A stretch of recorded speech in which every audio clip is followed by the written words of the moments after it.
intention behind this was all of this water that's coming off of this hard surface runoff, you know, from the back porch and this shop was coming into this backyard right here. And we wanted to capture it and soak it, utilize it, and then all of the excess dumps into the main system and exits the property down at the corner. So what Jack was actually telling me is initially when this is all done, you get a 1-inch rain and all the swales would be completely full and overflowing. The spillways would be overflowing. Now you'll get a 2.5-inch rain and the swales will fill up, but they won't overflow. He needs like 2.5 to 3-inch rain event for the spillways to be in effect. Anyone know why? Hazard a guess as to why that's happening? He's greened the desert. Okay. Building the soil, and so There's more trees and stuff that are holding all the water. There's more trees. Okay, what's happening is it's percolating more water. All these trees are setting down roots, and all the rock down here it's not extremely porous, but those roots have been getting in between the cracks and pushing the cracks out, right? So when those roots get in there and they push these cracks out, they open it up, more water can percolate through. Now, I don't know if you've ever dug a hole. What's easier to dig a hole in? Moist soil or dry soil?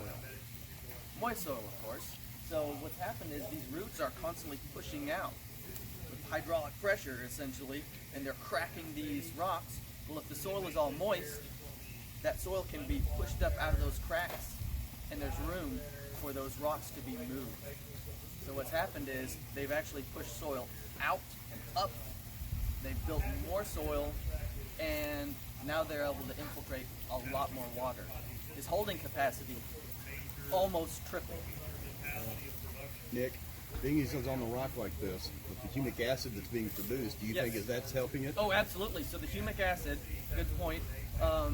That humic acid, we actually saw evidence of it in a couple spots early on. Another person was talking about how, you know, this is just terrible and this is never going to come to anything. And I said, well, once he starts building this soil up, he starts adding mulch, that stuff is breaking down, humic acid is leaching into that rock, it's going to start crumbling it. When the acid and base interact, you get breakdown. You get all that rock getting really crumbly, those roots get in there, start separating things, and it turns into decomposed rock. And that mixes with other humic elements, and you end up with pretty dang good soil. So I said, no, it just needs some time. It needs plants doing their work. Pruning branches will make those plants drop roots. And those roots, when they drop, they die, and then you have those little channels of lignin that break down those wood fibers. They're just little sponges. You get like a network of spongy wood material that's rotten and sucking up moisture, basically just holding a lot of moisture for you. So anyways, I just wanted to point that out and kind of tell you what can happen with this. We're going to go through merits that I've seen. There are swale fanboys and enthusiasts, and there are more moderates like me, and then there are the severe detractors. And one of the biggest and really one of the only legitimate, I shouldn't say that, one of the biggest legitimate concerns in investing in a system like this is the fact that it requires some maintenance. And so years down the road, you know, you install one of these systems on a hillside and it silts in. Leaves fall down, they collect. If leaves are blowing across a field or whatever, or a glade, they're gonna get caught in here. These are sticky systems, okay? When there's moisture, it's sticky. So dust is blowing through. It's dry there, it's moist here, those dust particles stick, right? So light organic materials flowing through that are little particles stick, and they stay. So these are cumulative systems. They start building and building and building, and then eventually you end up with pretty much a terrace.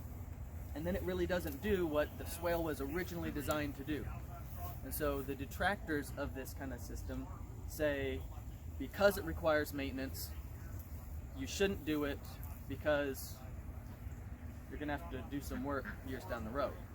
Well, I say, yes, sometimes that is enough of a negative, enough of a drawback that you don't want to utilize that system. Just a little aside, one of the rare instances where I say this holds a lot of water. If you have heavy clay soils, swales are probably not a good idea. Not always, but probably not a good idea, because they will turn into a long cigar-shaped pond that's pretty shallow, and that can cause problems depending on your situation and your usage. This is not that kind of a situation. There's excellent infiltration. He has very little soil, which brings me to this, the maintenance thing. If it takes 10 years for this thing to fill in with 8 to 10 inches of this, is that a problem? You'll move that into a garden bed somewhere.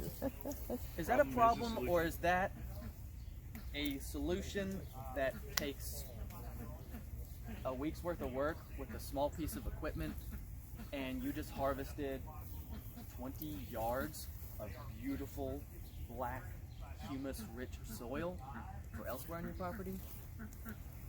I think that's a good problem to have. So keep that in mind when you're assessing your property and you're deciding, okay, do I want to do this kind of a system? Yeah, it's sometimes a little bit expensive to get it put in, but the long-term benefit might be, in your particular case, in your situation, might be a really big net gain. Will that be a design consideration? Yeah, absolutely. Yeah, hey, we want to make this swale big enough to where we can harvest soil from it in 10, Right. 15 years. Right. Yeah. So one of the big things is, in more temperate, less brittle climate or less brittle environments, swales lose a lot of their benefit, a lot of that cost-benefit analysis. For instance, West Texas, like I just was doing a consult yesterday with a client. It's about an hour and a half minutes west of here, and they get 3 or 4 rain events, and it's 3 to 6 inches each, and that's it. And that's all in the winter months when not much is really happening.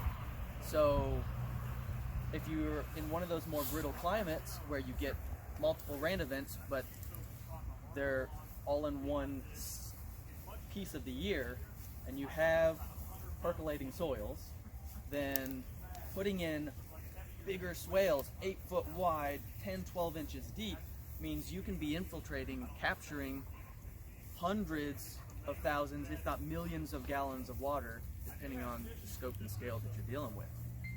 So that's a really, really good cost benefit towards the benefit side of that analysis. So if you're in one of those climates where it's a little bit more brittle, swales help to really shift that away from being so brittle and a lot more resilient and able to handle those climate extremes better. Everyone know what a brittle climate is? Nope. Okay, thank you. So for instance, let's take the Appalachian Mountains. Not brittle climate. There's pretty steady rainfall throughout the year.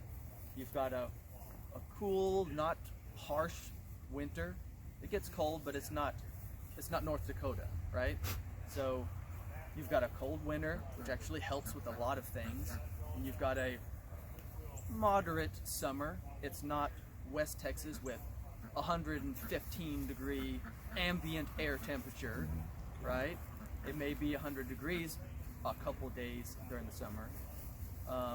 Here versus where I live in Louisiana, this is more brittle. where I live in Louisiana is way more brittle than in Missouri, because I go 6 months with no appreciable rainfall during the summer. I don't garden in the summer because nothing will grow. So does that explain kind of what a brittle climate is? Yeah. So hot and dry or extremely cold, you have a lot of extremes. You mess something up and the systems break down more extremely in brittle environments, brittle climates. So what are the northern states like? Even Alaska, but like you said, North Dakota, are they considered brittle? I would consider North Dakota pretty brittle because it just shifts so extremely. Okay. And if you don't have things lined out just so, you're outside of that kind of channel of productivity. You get outside of that and things break. So would Alaska be considered that too then, or what? Actually, Alaska is a lot more temperate than North Dakota. Okay. Because of ocean currents. Oh. It's actually, you've got a long daylight period during the summer, so you actually have a highly productive, wonderful growing season for your short growing season. And then, you know, for someone like me who likes to eat a lot of meat, then you have a really nice shoulder season on either side of that where there's time to harvest a lot of meat. So I wouldn't classify that as extremely brittle. No. A lot of Colorado is pretty darn brittle because Yes, it's that desert. upper tundra Yep. and it's Tundra is extremely yeah, brittle. yeah. Yeah. You wouldn't think about it. So nice, but don't try and grow anything. Right. Yeah, so most climates on the rain shadow side of a mountain are going Yes. to be brittle, and on the other side are going to be non-brittle environment. So if you think about, like, if you mow your grass and you don't bag it, and a year later you still got dry grass, right? That's a brittle environment. If it's breaking down, if it's absorbing humidity and turning into soil, then that's a non-brittle environment. Yeah, exactly. Okay, so these trees right here, these are what we call a pioneer species. They spring up in really brittle environments. They're very hardy, they grow fast, they produce a lot of their own nitrogen requirement with symbiotic processes with other bacteria on root nodules. In my opinion, the nitrogen benefit is way overblown by enthusiasts that don't really understand the science and the biology and the ecology behind what's happening. If you're doing a lot of pruning and they're shedding a lot of roots with a lot of nitrogen nodules, that's a different story. If you're doing something like a coppicing system with these, I don't like black locust for 95% of people because they're like a machine gun or a flamethrower. It's a powerful tool, okay? There are applications for its use, right?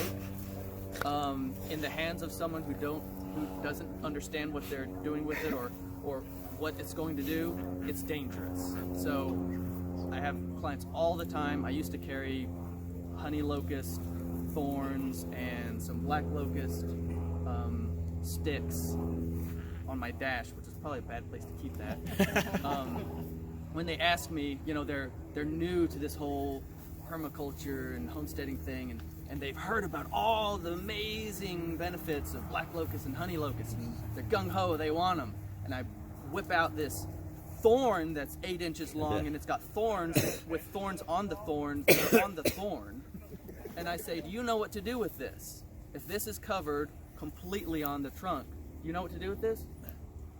And they have that look. Exactly, that's why I'm not suggesting you plant that. Black locust is hell on tires. So if you've got a tractor and you don't mind $400 tire replacements every 6 months or more often, by all means, have at it, buddy. But understand that these are pretty dang powerful with power comes danger.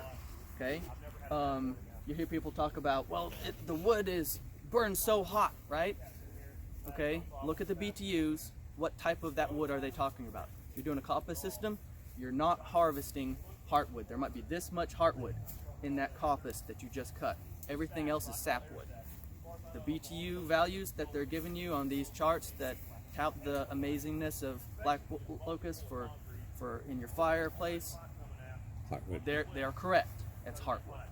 You're cutting down logs and you're splitting them. If you actually compare the BTUs of black locust sapwood versus white mulberry sapwood, white mulberry is just a hair lower, not enough you'd know the difference. White mulberry doesn't have thorns, it grows just as fast, and it makes berries for your birds, and high protein leaves. I mean, these are high protein leaves also, but I like the no thorns. It's a lot more family friendly. I've got a family. I don't want my kids having a black locust thorn jabbed in a joint, and now I have a $5,000 surgery bill or worse. So keep that in mind. Don't get gung-ho and just plant them because someone said they're great. Think about it. Jack has suckers popping up all over the place. You plant these, they will send out suckers 20 feet. So I don't want you to get in trouble with your neighbors because you planted them on a fence line. See, there's black locusts popping up in their yard. You might make enemies of a neighbor. That's never a good thing. All right, let's keep water, trash trees that can just be chopped and dropped. Like I said, Jack's whole thought process with this for this year, priorities change. This is more of a, let's get things established for the interim period. He had lots of fruit planted because he wanted to harvest lots of fruit. So he's been harvesting fruit. Now it's his priorities and needs have shifted away from that. Now we've got a lot of things established. This, I don't know, how many people here currently were here like at the first workshop? Anyone? Okay, we got like 2 people. How much different is this? This looked like the west pasture. Right. You could see from that corner of the property all the way through to the second smaller building without any trouble. You could identify people standing out there. That was how clear it was. There was nothing growing in here. There was very little grass in here. This was the only place down here that there was green grass. Everything else was just brown. So you can see that this has shifted tremendously from pretty dang dead to now we've got volunteer trees just popping up all over the place because we built some soil, we've captured moisture and retained it. So these swales are doing their jobs. And you can see all this greenery growing, and we're at the end of a pretty hard summer here. So they've been doing their job. We planted all these fruit in here. Now some of these fruit trees and shrubs are going to be traded out. He's actually much more interested in shade now and some nut production.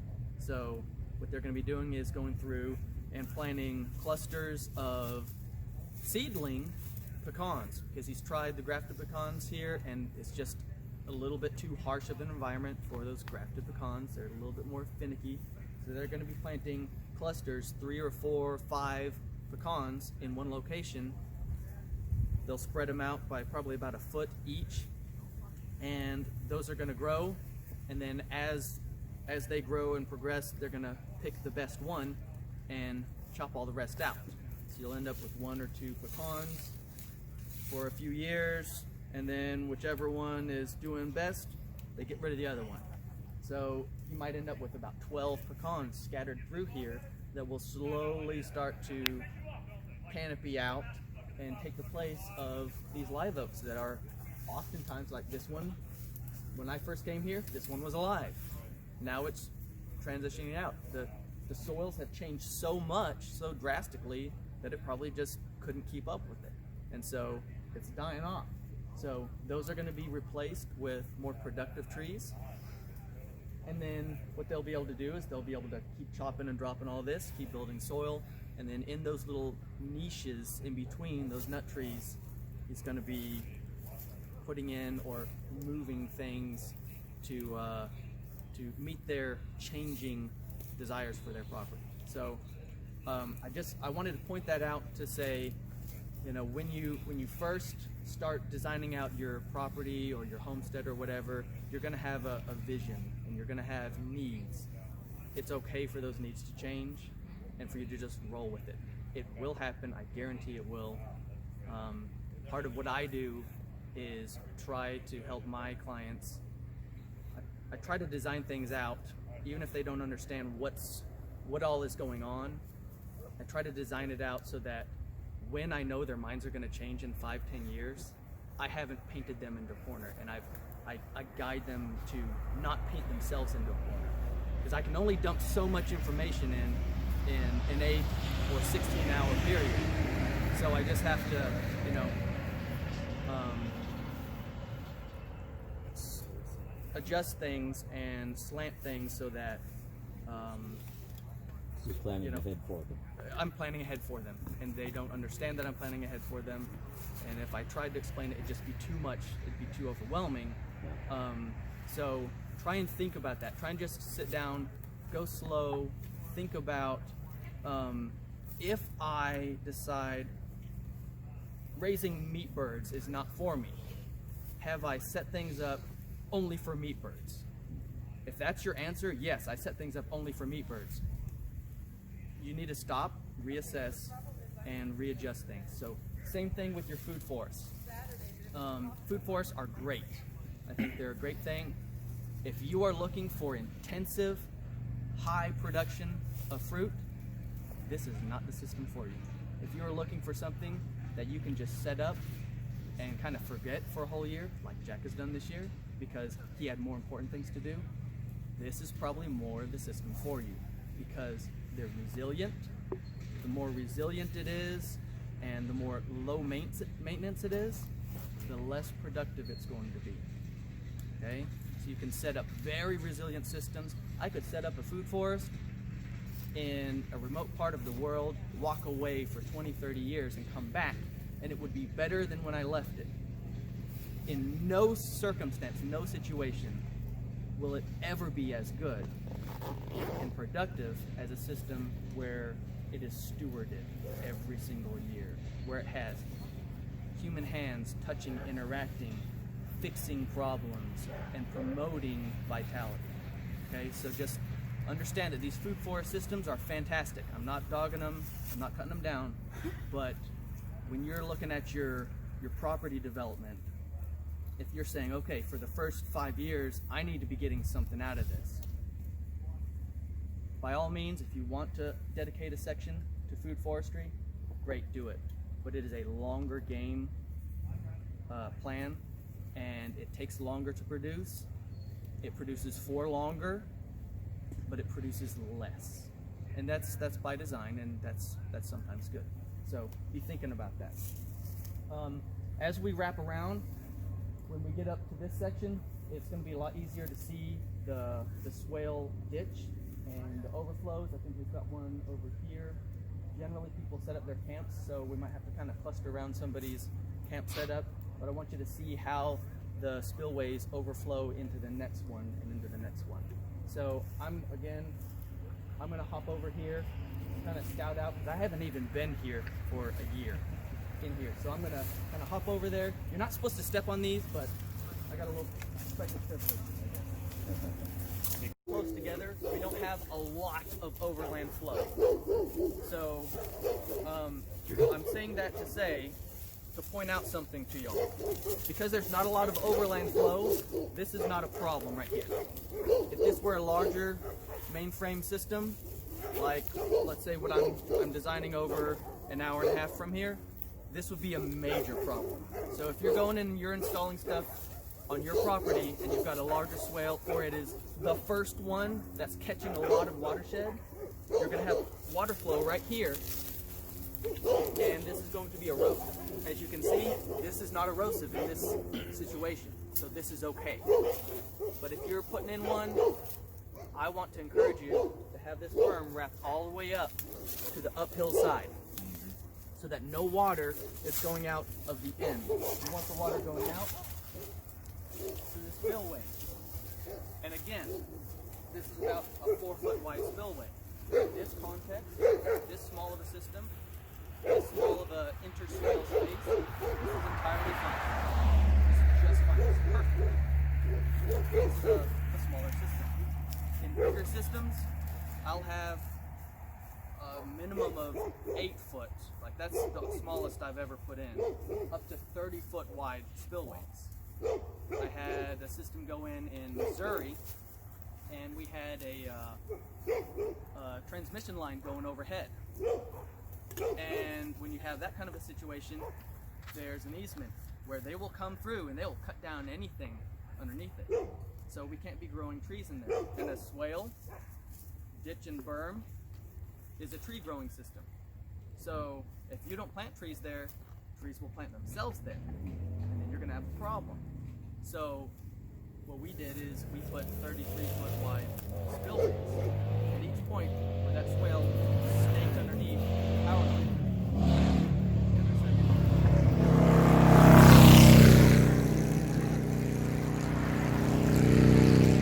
Got the trees planted, seeded, and the mulching was left to the client to finish, because they didn't have the mulch on site before we got started. So we got everything. I got everything lined out. All the grades all set.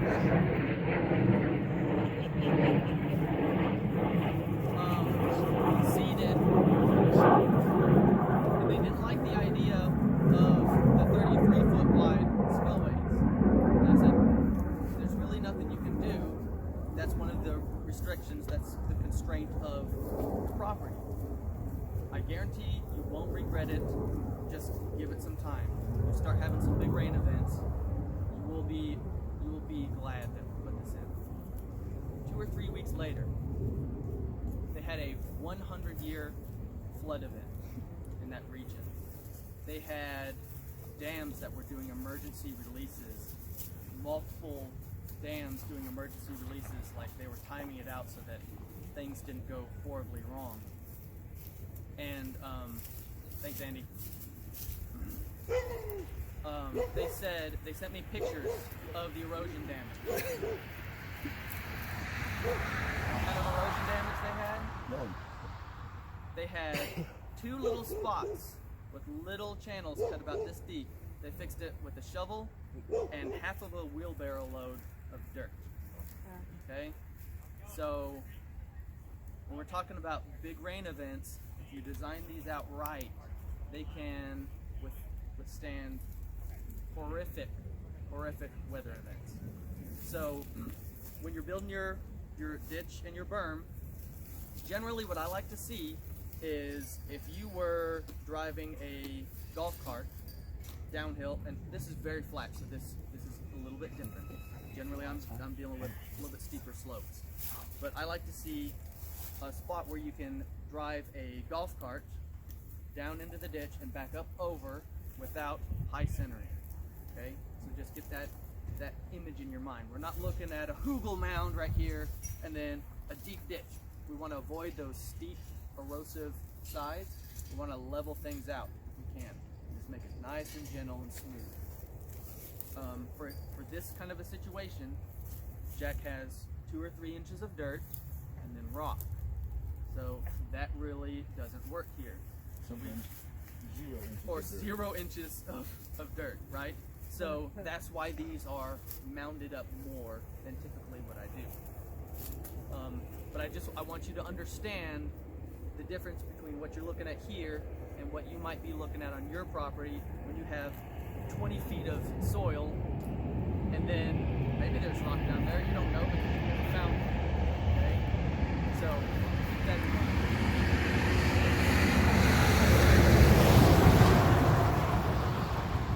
Now, the permy, really enthusiastic people that just go nuts on this stuff will say things like, You don't ever have to irrigate. Once you set it up, it's good for life. I don't like statements like that because they take so much out of context. In drier, more brittle climates, you oftentimes need to irrigate just to get things established at least. For Jack, I think it's been about 2 years of needing to periodically irrigate. So if you have a system like this, you have, let's say, a pond, that love linking a pond to a swale. If at all possible, always, there's a pond at some point along a swale. Now, if it's stacked up like this, there might be one that's linked up to all of them. Because what you can do with that pond is you can pump out of that, fill up your swale, and then subsoil irrigate everything that's grown in here instead of running hoses and sprinkler heads and all that kind of stuff. So that's one of the strongest arguments for this kind of a system is I can pump out and I can fill this up and I can subsoil irrigate everything downhill. Normally you have about a 10, 15, 20 foot wide section that you can see marked conclusions, a marked difference in the vegetation and Look at tree life. look at where Nick is standing, the color where he's standing Versus right there. or right here, Yeah. on the other side of the swale. Just look See at that? the color. Green, brown. Green, greenish, but way more brown. See the difference? It kind of plumes out this direction to the delta effect. Now this is more pronounced because this is a spillway. And I think Jack had some decent rains not too long ago, so everything overflowed. What's subsoil irrigation? How does that work? Subsoil irrigation. So irrigation, you're irrigating underneath the surface of the soil. Okay. So like you could run a soaker hose or something? No, like what this is doing. Oh, okay. So when this fills up, it hits the rock, it can't go through the rock, so it goes downhill to the ocean, which the only way to do that is that direction. So the water stops, and it goes very slowly through downhill, so it's subsoil irrigation.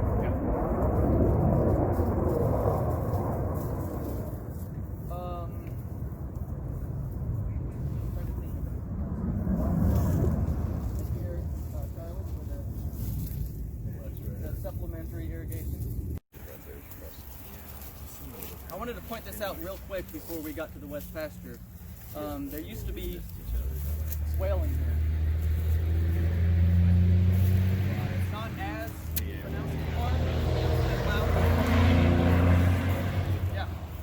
This was the same as the other ones. Okay? So I think they actually filled this in a little bit because they were going to bring some fence through here or something. I can't remember what Jack said. But this was one of those systems also. You see the difference now that it doesn't have the capacity versus where we just were. It's a little bit of a different climate. You're getting more of that western sun. It's hotter, more brittle, and it's also not subsurface irrigating through that swale. I just wanted to point out the difference just so you can see it with your own eyes.